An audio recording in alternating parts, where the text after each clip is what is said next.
Okay, I think we can start.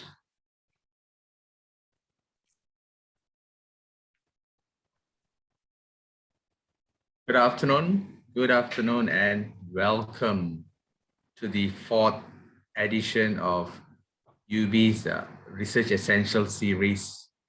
Thank you for taking your afternoon and spending your afternoon to be with us today.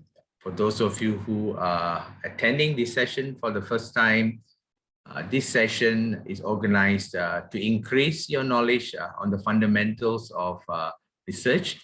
Ms. Virginia Ballance and myself have been running this session over the past 2 years. So in fact, the frequency of the session increased ever since lockdown.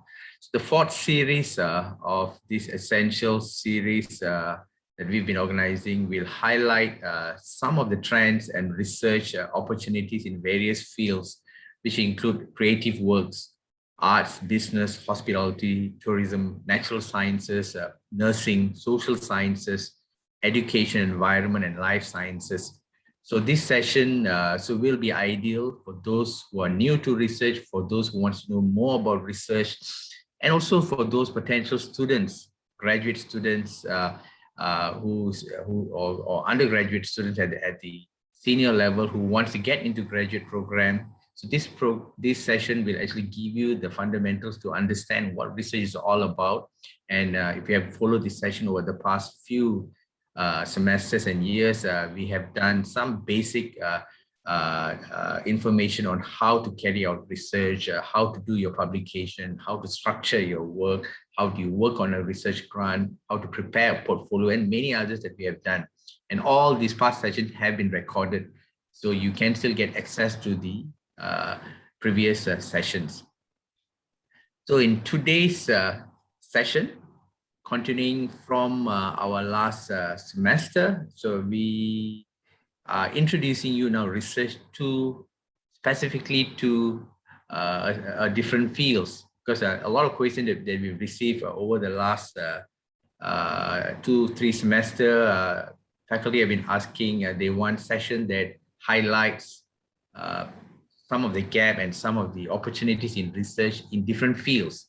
So for this fall 2021, we have actually we are trying to introduce you to the respective field, and we've got some of the experts in this field to give you a glimpse of what is available out there.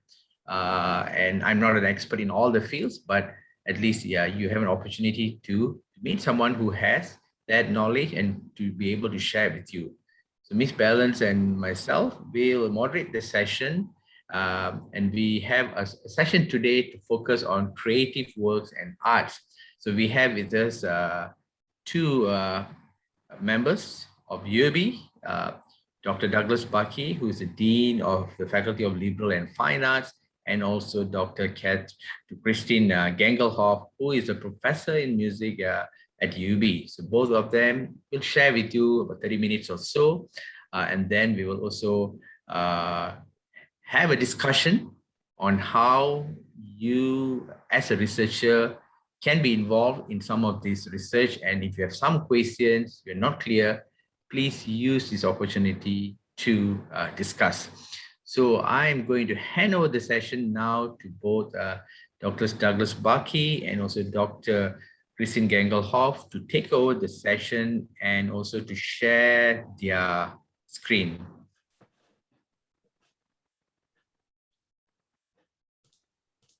Over to you, Dr. Barkey and Dr. Gangelhoff. Thank you, Dr. Vic. Christine and I are very happy to have this opportunity, and I frankly was concerned about having the time to do it, but actually once I got into it, it was pretty exciting actually looking at some of the latest things happening with arts research. And I know that Dr. Gangelhoff found the same, and we also were able to make some really great connections with what's going on in Nassau, with what's going on globally. So I think that was very helpful. So we divided up our presentation into a section of first looking at models, because one of the things about arts research is that it's fairly new. And I'm going to explain a little bit about why, as well as Dr. Gangelhoff. We're going to explore two different models. Dr. Gangelhoff will talk about Code Arts in Rotterdam. I'm going to talk about A2RU. And then we're going to show some examples, then we'll go to our discussion when we're wrapped up. So Dr. Gangelhoff will start, and I'll go to your screen, and the floor is all yours. All right, thank you. I hope my network has been a little sketchy, so if I freeze, I'm going to hand it back to you, Dr. Barkey. All right. So I'm going to start with Code Arts in Rotterdam. Oops. So, yeah, back to the previous slide.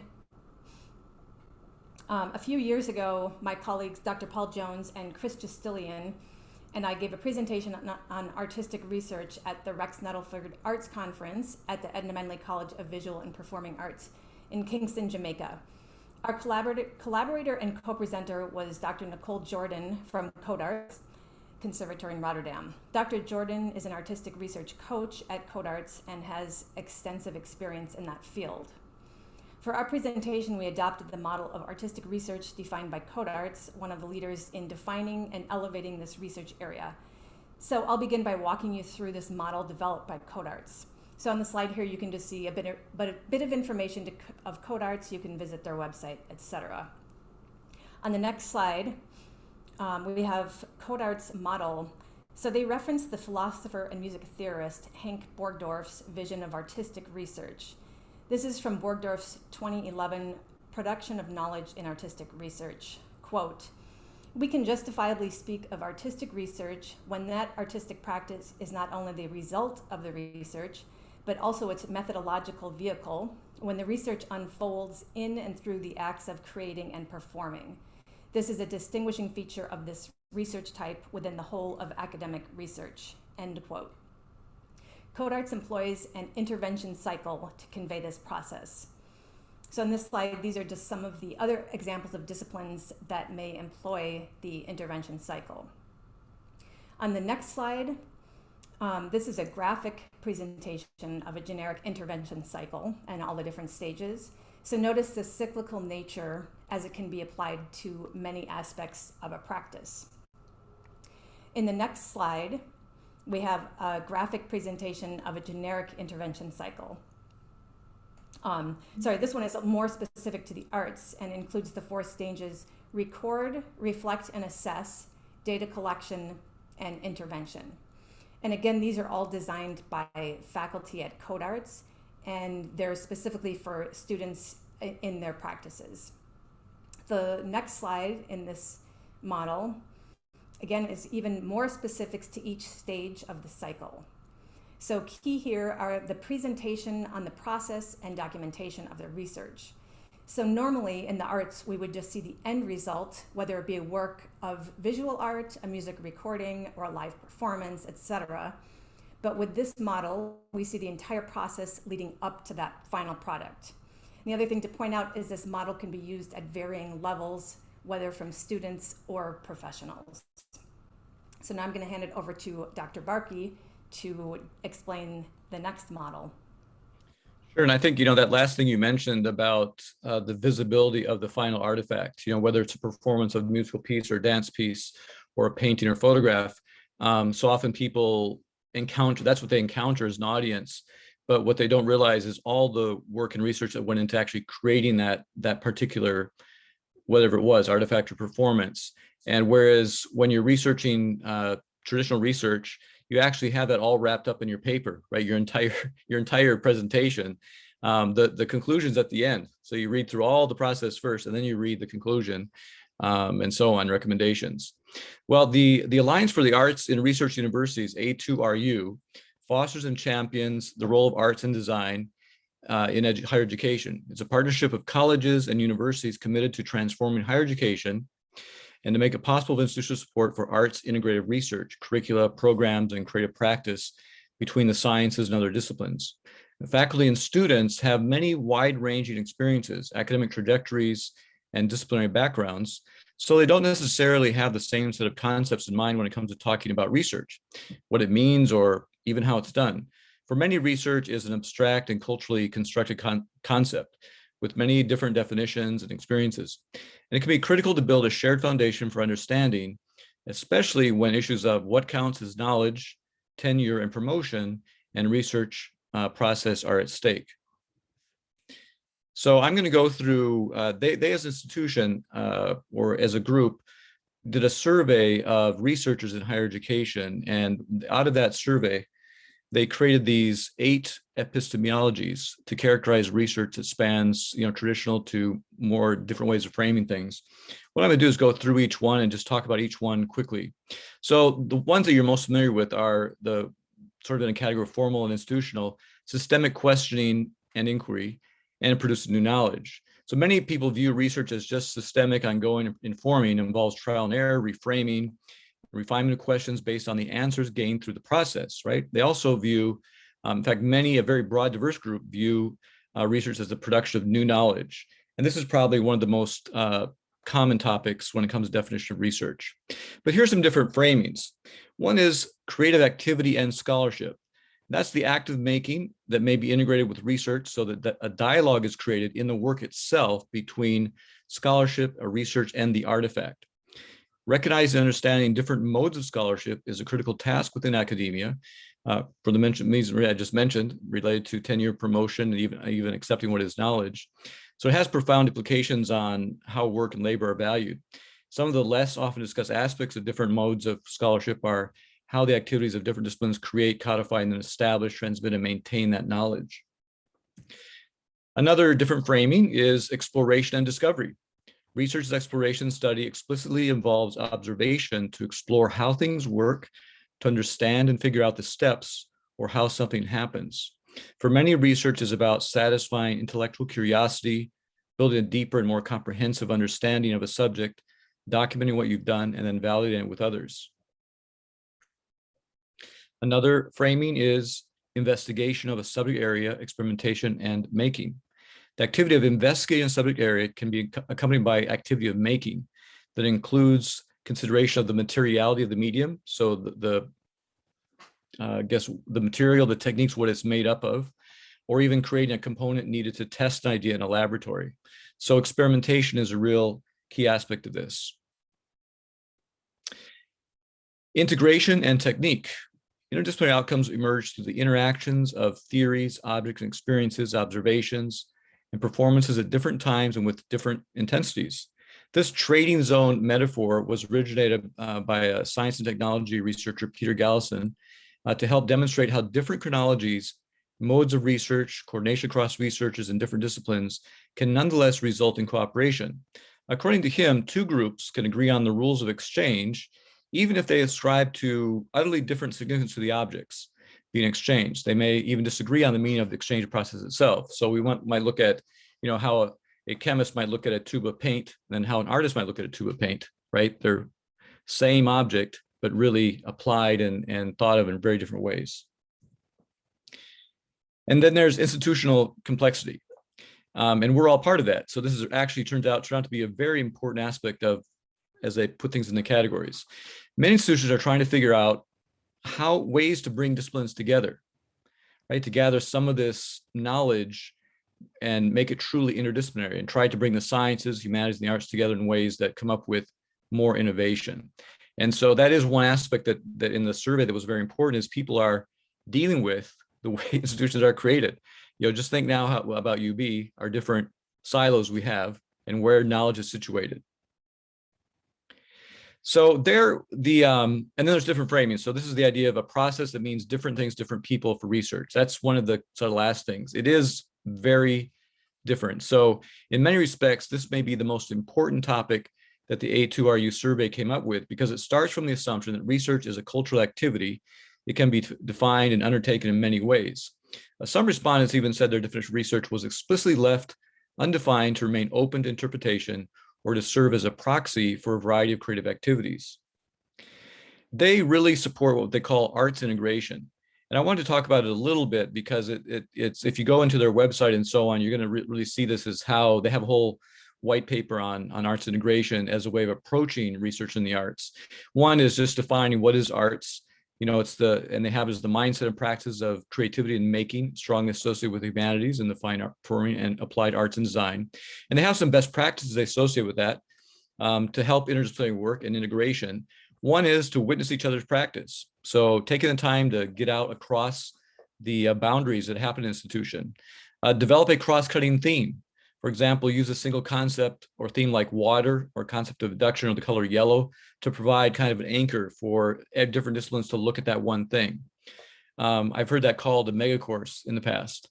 Establish shared spaces, so where different disciplines actually come together that would never see each other. Establish official arts personnel in dedicated leadership positions. Incentivize interdisciplinary activity through policy. Make implicit explicit.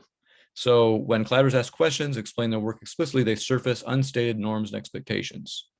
Now, we're going to move into the contemporary examples. I've chosen 3 artists, and I'm starting with Gashan Monroe, and I've talked some in the past about this particular project, what I think is it particularly suits this discussion well because of what into it.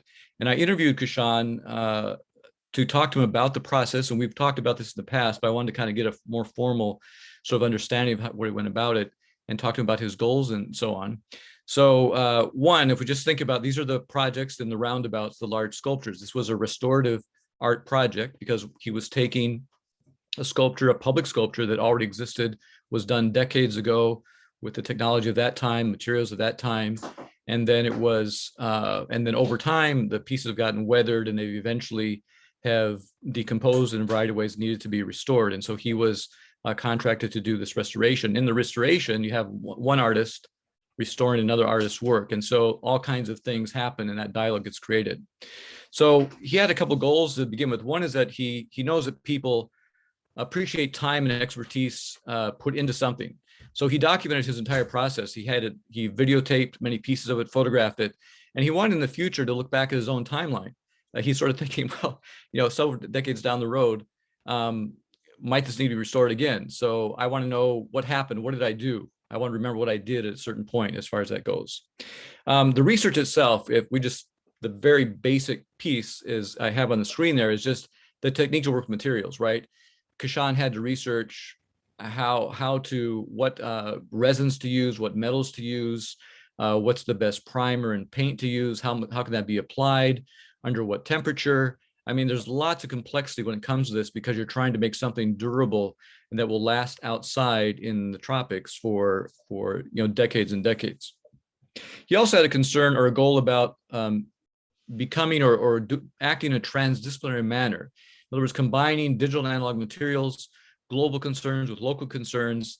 And what he's doing is sort of shared in various spaces. This is really interesting with his public artwork. He was telling me, for example, so we think about the process for a minute.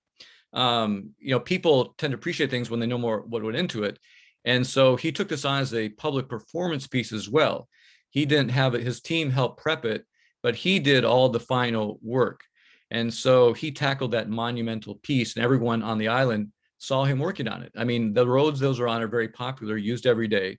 So every day you could see him doing something or you could see some stage of it. In other words, everybody on the island in a way was a participant in this whole public art project because everyone's observing. People would stop by and talk to him. Families would park the car and get out and ask him questions and, go various cycles around the roundabout, to look and see what's going on. So, that's all. And he saw that as actually a key part of this, that he was actually involving the public in the creation or restoration of these sculptures. They didn't need to pick up a book or video. They didn't have to actually be brought or delivered something. They really had to do nothing other than get in their car and drive around the roundabout, and they were participating, right? So it happened right in front of them. No obstacle, no gallery to open a door to, nothing to actually go in that place. That's a pretty interesting aspect of this project. So they saw the struggle of creation that he went through. And even though people don't necessarily understand the internal mechanism of an artist's thinking, they can see the external results of the way he worked.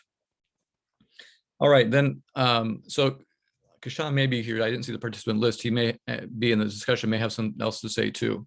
So another way artists deal with research is through having the data connected to select visual elements. And then that represents data dynamically. This is an artist named Markin Ignak. And so a couple things here. I got 3 examples of his work. The first one, Who Are We? He connected his browsing history to different portraits of different types of people based on his browsing history. So, he says, if you look at my lunch and leisure time browsing, compare with what's publicly available data, you might think I'm an average Polish immigrant living in London. During the day, though, I'm more real me, a 30 plus coder, 75% Polish, 10% Danish, as I lived in Denmark for 5 years. Still have friends on Facebook, so the geolocation data is confusing. I live in the UK, do most of my projects for US clients. Maybe I'm 40% American. Then some websites seem to disagree. Where would all those ads of prams, those are baby carriages, nursing bras, baby photographers, maybe I'm 50% Korean woman then. So he created the image of himself going through, different representations of his self-portrait. Then the other one called All Pages Visited, essentially attached colors to different kinds of things that he visited, different types of site, whether it's scripts, images, video, text, and data, and then published that as a big graphic for a 6-month period. And then the one called Surrounded by Data, he took a portrait and then assigned, again, the same idea of browsing data as kind of a floating cloud, and each artifact represents a different topic or theme that was explored. Another artist, photographer, conceptual artist, Chris Jordan, his work explores the collective shadow of contemporary mass culture from a variety of photographic conceptual perspectives. He's walking the line between beauty and horror, as you'll see, abstraction representation. So this photograph, which looks like a forest of trees called cigarette butts, when you walk in close, you actually see that the photograph itself is actually made up of cigarette butts. And this is kind of his thing. He has a whole series called the renumbering. And so this one is about paper bags, something we're very familiar with. And as you zoom in or go up close to these very large images, so they're wall size images, right? So as you walk closer, you see more and more detail. And then you see it dissolve into actual paper bags. So he's very literal about this. He photographs what it actually is, and then there's meaning behind it. So those are some visual artists. I'm going to go back to Christine now to walk through some examples from music. Yeah, those are super interesting examples. So I, like Dr. Barkey, also have 2 examples of music research, so one local and one international. The first one is a composition by my colleague Chris Justilian and recorded by our faculty ensemble Seaforce. According to Justilian, Bahama Island Suite gives an example of the possibilities embracing traditions passed down and is the creation of the first recording of its kind. The melodic influence of Europe and rhythmic concepts from Africa truly creates a new and interesting experience for the listener and audience. This research project seeks to document through sound recordings and musical scores traditional music that is for the most part transmitted orally. Composing for the uncommon combination of flute, euphonium, and piano, which is the configuration of Seaforce, has its own challenges, but capturing a specific thought with such an unusual ensemble was even a greater challenge. The piano typically represents the harmonic structure, but here also had to hold down some complex rhythms that give the music its unique sound. Additionally, handling the delicateness of the flute with the bold voice of the euphonium is a tricky balancing act that places demand both on the composer as well as the performers. On the next slide, even though there were several iterations of this project, including the compositional process, the various collaborations, live performances, and the Bahama Islands Suite. Oops. Sorry. That's okay, we'll play that momentarily. So I'm going to focus mostly on the compositional process. So in this slide shows one of the collaborations. The first movement of the suite depicts San Salvador. Justilian weaves elements from diverse cultures into a beautiful new creation. There's also an additional collaboration component with the Bahamian poet Marion Bethel, who contributed a unique poem to each movement of the suite. This work was recorded by Seaforce and Marion Bethel, so I'd like to play the example of the first movement. So we recorded each movement of the suite, just the instrumental version. And then on the same CD, we recorded Marion Bethel reading her poetry, and it just has some background of Seaforce in the back of each movement. So this is the first movement with her reading her poetry. Bahama Islands Suite. So sweet, this suite. San Salvador, Guana honey. In the silences of a classical suite on the sands of San Salvador, between the 16th notes in his head, a young boy asks in a treble voice, "Them wingboats from heaven?" A man, gilded cross on his chest, answers, Oro, where Oro? Donde el Oro? At the crossroad of sea, sky, and sand, the unanswered question of a boy burns with fuel of cane bagasse. And so, anthems of a new world begin, sweetened in the trash of sugarcane. So, so sweet, this sweet.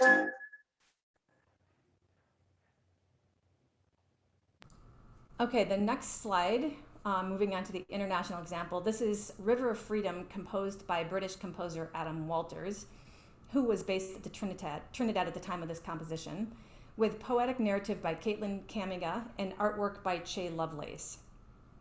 This is the cover of the book that accompanies this musical composition. So the book is illustrations by Che Lovelace. The next slide shows the back of the book. So the work was written for narrator, solo voice, and chamber ensemble. River of Freedom tells the journey of the enslaved African Americans who fought with the British in the War of 1812. In exchange for their service in the colonial Marines, the ex-soldiers were granted freedom and land in the south of Trinidad. Proud of being American, they are still known today as Americans. It was commissioned by the U.S. Embassy in Port of Spain, Trinidad, to commemorate the 200th anniversary in 2016 of the arrival of the Americans in Trinidad. In the next slide, I have a photo from the score. The instrumentation alone is not typical for chamber ensemble, but is culturally relevant for the context in which it was composed. I was one of the examiners for Dr. Walters' dissertation, so I have insider information on the amount of research that went into composing this work. It was really fascinating for me to actually sit on the examining board to study the work of scores that he did for his doctoral dissertation. So on the score itself, Walter includes a note on sources and authorship. In this, he gives the performer some valuable background and insight into the work. So I'm going to read a quote from this thing on the score. So it says, quote, "The Americans practiced the spiritual Baptist faith upon their arrival in Trinidad in 1816, and the faith is practiced by many today.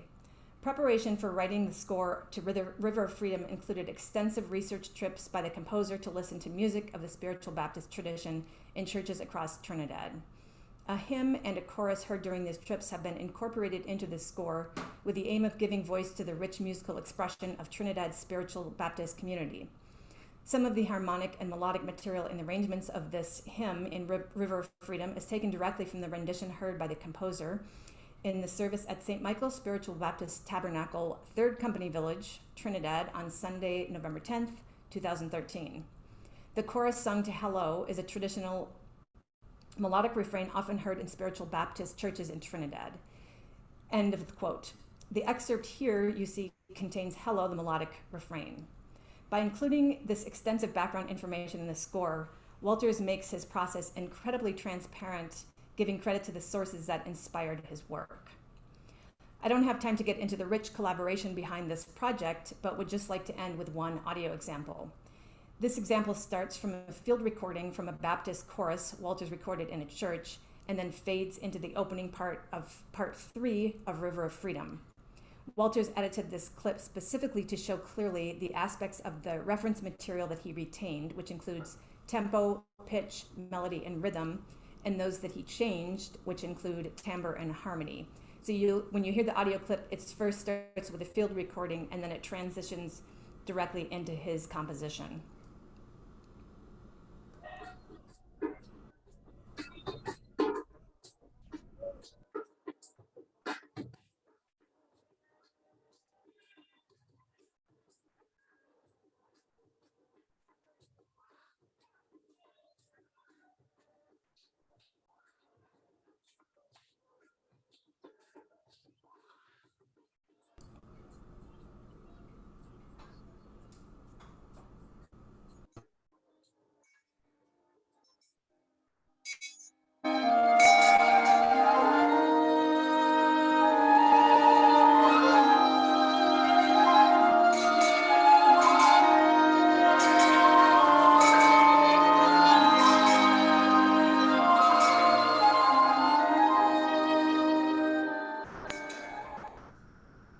Thank you. So I don't know if people heard the beginning. I only heard the end of the clip. I didn't hear the reference material at the beginning. So I don't know if people want to chime in if they heard the entire thing. Dean, Barkey, did you hear? I heard the whole thing, yes, but I don't know about, I'm here on the operator's computer, so.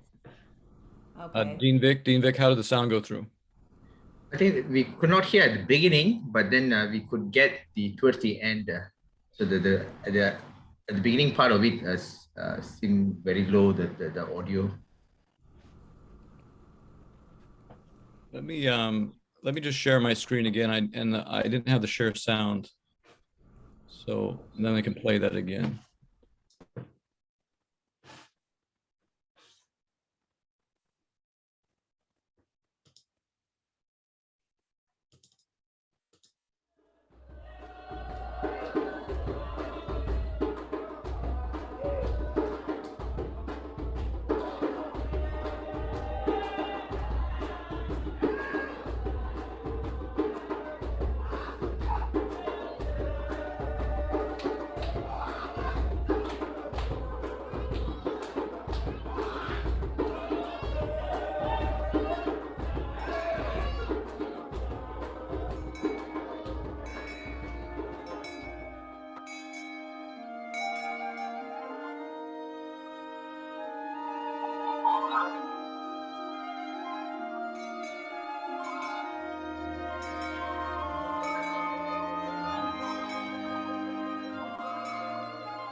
Thank you. That was much better. I really wanted people to hear that transition because you can so clearly hear his influence of that original recording in his composition. So, and that's the end of my section. So thank you very much. Great. Does everyone see my screen, Christine? The Yes. deck? Okay. So everyone at the, just to wrap up, what we wanted to do was throw a question out there, which was this quote that we pulled from A2RU. And it's written by a professor in scenic design, and I don't know if it was he or she actually, but they said people define research in a variety of ways, and I sort of adopt different definitions depending on what the project is. It seems to me that people who work in the sciences define it as producing verifiable or reproducible knowledge. It seems to me that people who work in the arts can interpret research to mean producing new culture or inventing new culture. And we kind of wanted to throw that out to the audience to hear your thoughts on this concept and that idea.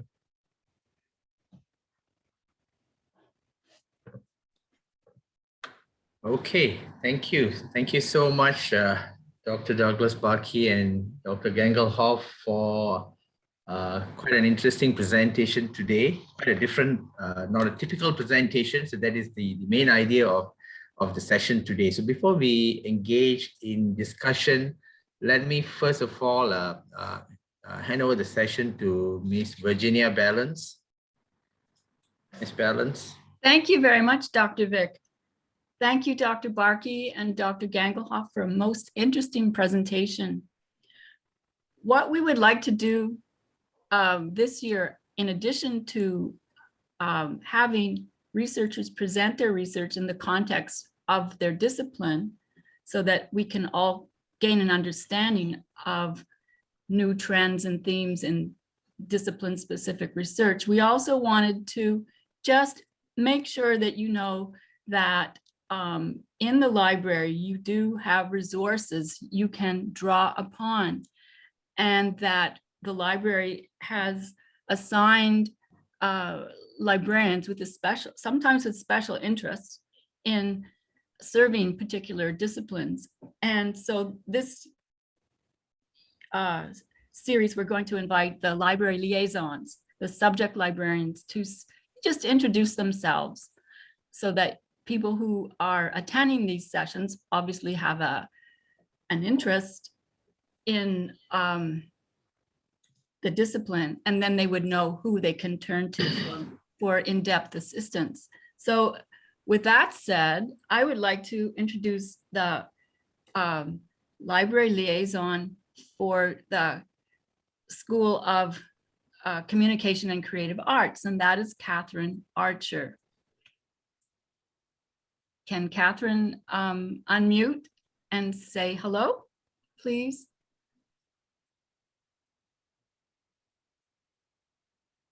Oh, you're not. Okay. Okay, there you are. Wonderful. Sorry. Okay, excellent. Thank you. Good afternoon, everybody.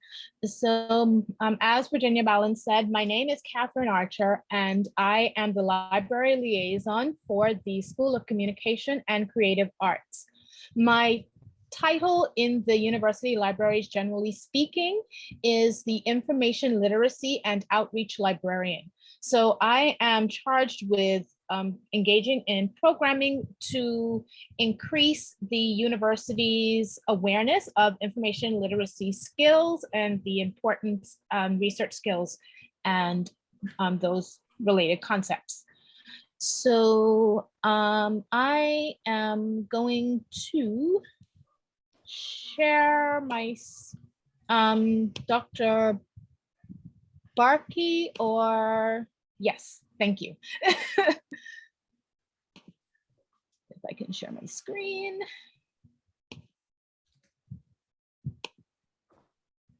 Okay, so can everybody see the university's website now?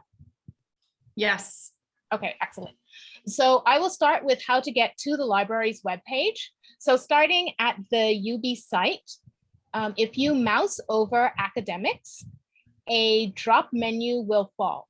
And under the drop menu, academics, the drop menu falls, and under resources, if we come down here, we say UB libraries. And so when you click on that link, that will take you to the page of the university libraries. And that is where all of everything library and research related is centralized. So under this heading of general information, this is where you will see things like library hours, library locations, library personnel, policies, how to contact us, all that jazz. And underneath this heading of reference tools, this is where you will actually see the links out to our various research resources. So I am going to talk a little bit about Credo, which is our database of reference resources. I am going to poke a little bit in JSTOR and in EBSCO. So I am going into Credo. Now, when you seek to enter a university's website, you will be confronted with this white screen asking you for a username and password. And the username is your full UB email address and password. And of course, mine is saved.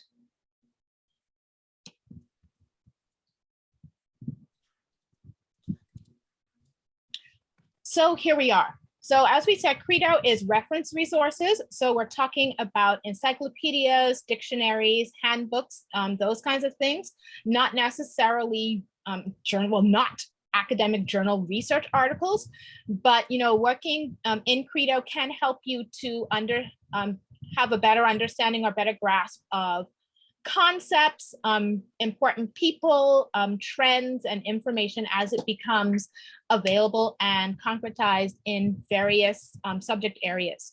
So the resources in Credo, some of them are general and some of them are more subject specific. So as I was poking around, I said, what?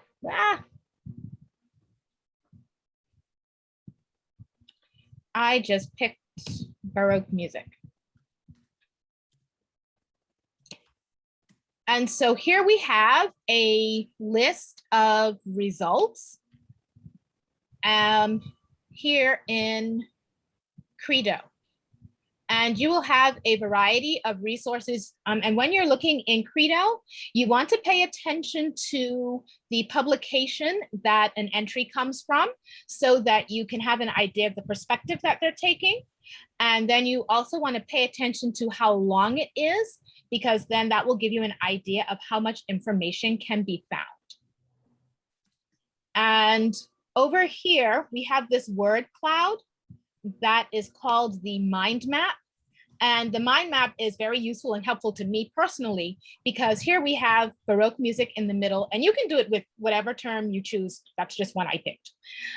And you see these related terms around here. So it may give you ideas of, as you are looking for the published work to support your research, ideas of different search terms that you can use. And when you click on the title of any entry, you get the full text. And if you read through here, it'll talk a lot about the development of it, the time period where it was, and you will also see reference to the prominent composers of that time, of that musical style, how it developed, the elements of it. And then here at the bottom, you actually, this will link out to entries on these particular composers, and then it will link out. So Credo has various resources or ways to help you to find information that you are looking for. And if we go into JSTOR,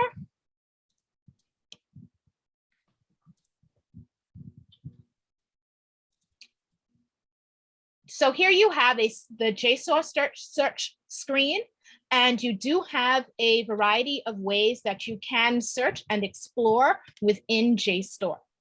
So you can browse if you want to browse to see what the actual journal coverage is. You can browse by subject. And so you see here in the arts, there are journals in architecture and architectural history, art and history, music, and the performing arts. So if we select any subject area, you can see the types of journals that are included in our JSTOR collection, and you can also see the coverage. So we have a wide variety of coverage, but for some of the journals, not always the most recent issues in JSTOR.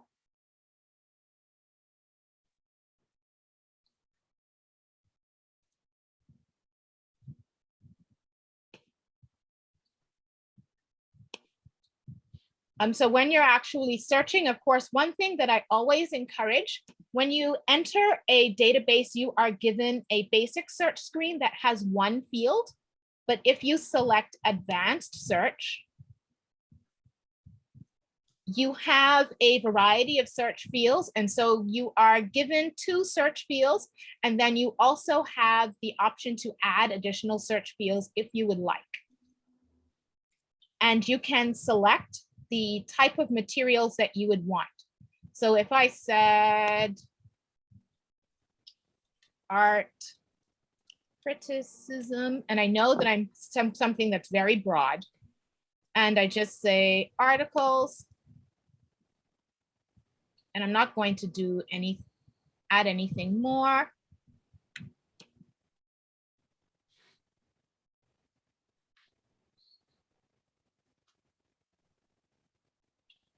And here you see, you have your list of results. So as you are going through, when you click on the article title,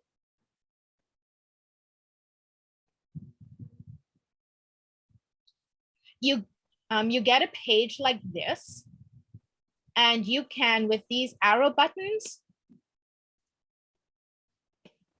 turn the pages as if you were reading an actual journal. But if you decide you actually want to print the article or save the article, have offline access to it, make sure that you download the PDF. So I am going to come out of JSTOR. May I interrupt, Catherine? Yeah, go ahead. We're eating into the Q&A time. Oh, I'm sorry. Okay, so in EBSCOhost, there are some things that I want to draw your attention to. So in EBSCOhost Web, the more applicable databases would be the Academic Search Complete and Search Ultimate.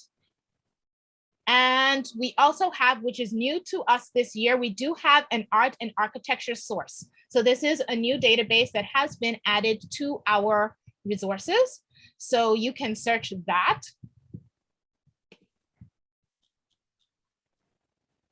In EBSCO, we also have the EBSCO Discovery Service. So this is an extra search tool that searches across library resources. So you can, if you use the EBSCO Discovery Service, you will get results from EBSCO as well as JSTOR and any other library resources that we have. We also have an ebook collection in EBSCO, which is actually very helpful, particularly because we do have Bahamian books in there. And in terms of library services, I'm on the library's webpage. Two things that I really want to draw your attention to. We have Ask a Librarian, where you can engage in chat reference with a librarian in real time. So Ask a Librarian is manned 8 a.m. to 8 p.m. Mondays through Thursdays and 9 a.m. to 6 p.m. on Fridays. And here where it says make an appointment, there are two sets of things going on here. So we have library events and classes, so you can deep dive into various topics that we have. So these are classes that I offer that you can attend, or you can schedule an individual appointment with any of the librarians or library staff. So here is me. You select a time, you select a date, and you pick a time. And what will happen is you put in your name and your email address. You'll get an email, I'll get an email. We will be provided with a link, and the appointment itself will take place in Microsoft Teams. And while these are the on-demand standalone classes, if there is something, if you would like me to customize a research session for your class, you can contact me. Please give me at least a week and a half notice, and I can prepare something to customize for your class. And I will stop now. Perfect. Thank you very much for that great overview of our virtual services and the resources that are available, particularly for art and music in the digital resources that we have available. I'll pass the mic back to Dr. Vic. Thank you. Thank you. Thank you so much. Catherine, thank you. Thank you, Catherine, and thank you, Ms. Ballance. So we get back into our discussion today on the presentation today. So I see some questions in the chat, and I think one of the most critical question that if you have seen the chat is basically in terms of trying to equate the typical research and scholarship with creative works and art, even at the level of the university. Since Dr. Barkey is here, and he's also chairing the current policy committee of the Academic Senate, and we are currently, in fact, trying to structure a policy that recognizes these two different types of research. And you can see from the chat, a question from Dr. Paul Jones. We have a challenge at the university in terms of like what he has said in this chat, trying to fit a square pegs into a round hole with the standard policy that we have in terms of promotion and all. So, so my question to Dr. Barkey and Dr. Gangelhoff is basically, what should the university do in terms of trying to recognize these different types of research, and how do we ensure that researchers from the creative works and arts are truly recognized in their work to say that it is as important, the impact is as important as a typical researcher in the other typical areas of natural sciences, social sciences. And because these two different groups of researchers do research differently. You saw the presentation today. It was totally different types of presentation, but it is as important. What can we do at the university in recognizing this kind of research? Well, I'll start and then let Dr. Gangelhoff go. I think we need to expand Well, what we define as research to begin with, that is the big thing that the A2RU work on. They're really expanding the definition of research. And that's why I presented those other frameworks for looking at research. So a couple very specific things like Dr. Jones is asking about is, one, we should join the Alliance for A2RU, because they're specifically for research universities. If we want to be a research university, we should join them so we're in dialogue with them and are connected with colleagues that are doing the same thing. I think that'd be key. And then the other thing I think is integrating into our, expanding our definition and integrate it right into our form, so we aren't kind of putting creative works into some other category. It's the same, it's just a different approach to research, but it's the same exact thing. Yeah, I can just add that basically the policy that's being developed is kind of doing that, expanding the definition and including more different types of research as valid, acceptable research.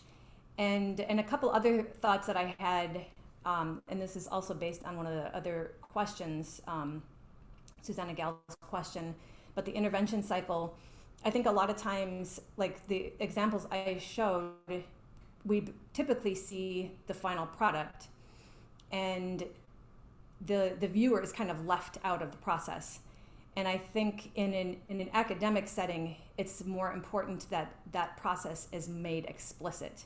Whereas for example, if you go to a concert, let's say an orchestra concert, the audience doesn't know what went into that concert.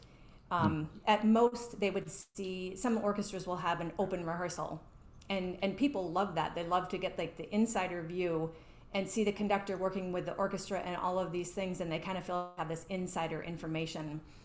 And I kind of feel like we need to develop that practice of showing the process. And in some ways, like the example that I gave of Adam Walters, he does that a little bit with the performers, not necessarily the audience, but with the performers, he includes his research process. And so that kind of informs the interpretation of the performers. But I feel like if we are given opportunities to present our research and time to include the process. I worked with a group of students several years ago on a collaboration with the art department.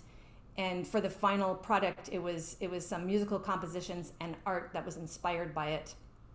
And we showed a slideshow of the various stages of the art that kind of showed the very long process. And it kind of gets people, the general public, but also our colleagues to kind of to see what, how extensive this process is. So I think that's another thing that we can work towards. Thank you, Dr. Gangelhoff and Dr. Barkey. Is there any more question from the participants today? I can answer about just intervention also, since Christina had I think one we saw with Kashan, he was intervening in a weathering or degradation of a public sculpture, and then we had him intervene in the public life of people. He was actually performing a piece every time he was out there in front of all these people, and so those are very direct kind of interventions that were taking place. I think part of it is our language too, that we need to start referring to research as research. And I've noticed that in some universities, particularly in Australia and the UK, is when artists do things, they call it research. And I think we need to be careful. And that's good. We need to, that's actually part of research for an artist, is doing what they do. And I think we kind of fall into, in a way, what Catherine showed us was a more traditional idea of arts research is go and look up past artists, go look at articles on artists. But the research that Kashan did was about materials, about the artist, about the process, about the individual. It really, it wouldn't be found in an art journal. That was stuff that was, so you're reaching out, it's transdisciplinary, you're reaching out across other disciplines and bring that all into your product that you're creating. So if you look at the work that Kishan have done, is there a way to document those processes into an academic journal in terms of his observation and in terms of how his thought process? I think the challenge that we always see in creative work is you involved in this research, but the tendency of you not documenting it in a formal way. So I think that's the challenge that we always seem to have, that I've seen Kishan's work, I've seen him presented excellent work, but the challenge that we always see is we don't have enough academic publication trying to capture this whole thought process, which I feel is so critical in the scholarship of in this area. So maybe I can, Kishan, you want to say something? Yes, I've unmuted you. Thanks, Dr. Nair, and thanks, Dr. Barkey, for the presentation. I find that as a very interesting question, because part of what I do is to really encourage dialogue.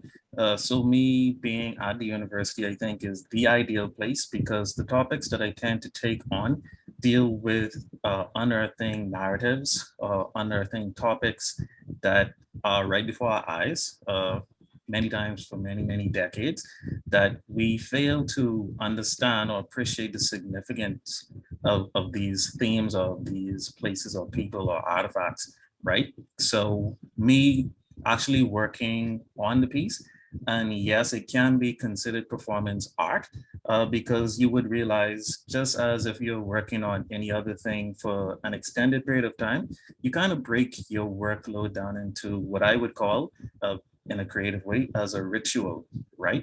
So I would don my suit, I would put on my mask, I would park a certain area at a certain point in time because of the sun.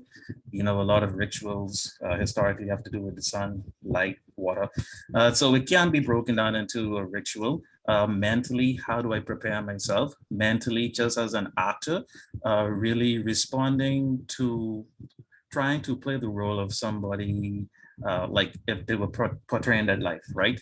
You're working on a biography of Sir Lyndon Pindlin. How do you put yourself in his shoes?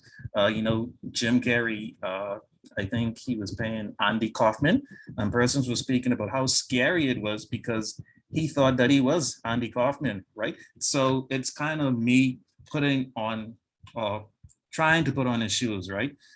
Trying to walk inside his shoes, trying to really relive those moments that he had.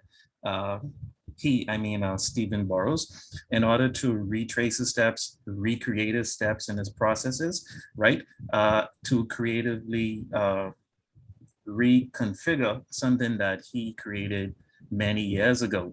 And so it is documented in 4K video. I was explaining to Dr. Barkey that for the same sake, for the sake of posterity, I want to kind of future-proof myself as much as possible.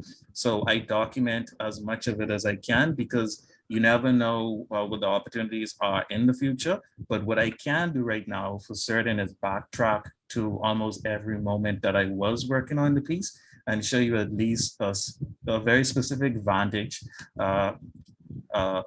point, right? From where the camera was documenting that exact moment in time, right? So then persons could at least respond to that because they weren't there live. So even that documentation is in itself a performance. Thank you. Thank you so much, Kishan, for the elaboration. So we are right at the hour for the session today. Is there any final question or feedback? You feel free to raise your hand, and I can unmute you if you want to say something before we wrap up the session today. Dr. Michael White. Okay, let me unmute you. Okay. Thank you. I just wanted to comment on your question, Dr. Vic, about the need for creative works like the work that Kishan Munro has done in academic journals. And I just want to say just a thought that I think it is perhaps incumbent upon the persons in the field themselves, the artists and the creative workers, that you need to design and create your own journals to publish your work with the best methodology that you think is suitable, you know. And so I just wanted that thought that sometimes it has to come from the creative workers themselves. Create your own academic journals, because the traditional scientific journals, etc., they are going to remain the way they are. So you want to think about that. How do you, I'd like some feedback on that. I know that there might be some already, but maybe we need more local ones. I don't know. But I think that's important that that space is created so that more work like this could be published in suitable ways. But I do believe our own journal, the International Journal of Bahamian Studies, have actually published in the past research related to creative works. So maybe Dr. Gangelhoff is aware some of the work that has been published before. Yeah, I can just comment briefly on that. It's slightly different though, because the work that is published in academic journals is usually a written, like a bibliography, or it could be a CD review, or it's something that is actually a written piece of work. It's not the actual art itself. And Dr. Micklewright is correct that there aren't many opportunities. Code Arts probably has something.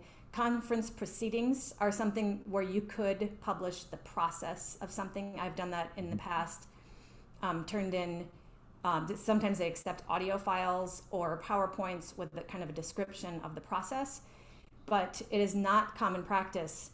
And the places where that is acceptable is more of a grant report, applying for promotion in a really specific context. So it is kind of about the context. It's not traditional practice as part of your performance or creation to include the process with it, but it's more of just in the specific academic context. But it is, I think it's important for any artist in any discipline to always document their process. And if there's an opportunity to include it, absolutely. And if not, we do need to work to create more opportunities for that, because then people really see what goes into it. Yeah, thank you. Thank you so much. Let me see, is there any more question? Okay, so. Dean Joseph. Yeah, John Joseph, yes. Yes, good day. I just wanted to say that I really enjoyed the presentations. The content is kind of coincidental. I'm reading a book right now called Steal Like an Artist. And it had a lot of insight from an artist. I forgot the artist's name, but he was talking about how he documents his process, and a big part of what he does is he blogs, and he makes sure he encouraged persons reading the book to publish their content to the World Wide Web. So in addition to the regular means of publishing via journals and all that, I think maybe that would kind of be a way to augment what you do in the academic space. But I just wanted to say that I really enjoyed the presentation. Thank you so much. Can I add something to there? So yes. It's interesting because there's a desire to take a visual artifact or medium and then put it into a written artifact and as the documentation. But I think we need to think about that definitely artists can document their process. That should be a part of their thinking in a way. And when we do an exhibit or an orchestra, perhaps there needs to be another layer that you can participate in that understand the process. But I think another thing that we could think about is giving people the language to understand visual arts by making sure that everybody going through college or university has the opportunity to engage in a creative course themselves. Because when you produce art, it helps you understand art. And you understand when you have to go make the drawing yourself, right, on a blank sheet of paper, or you have to go make the photograph or make the video and plan it or write the piece. Compose a piece of music, then you truly do understand everything that the other artist is going through. And it's really hard for someone to explain to you, as Kishan mentioned, his internal mechanism for creating that work.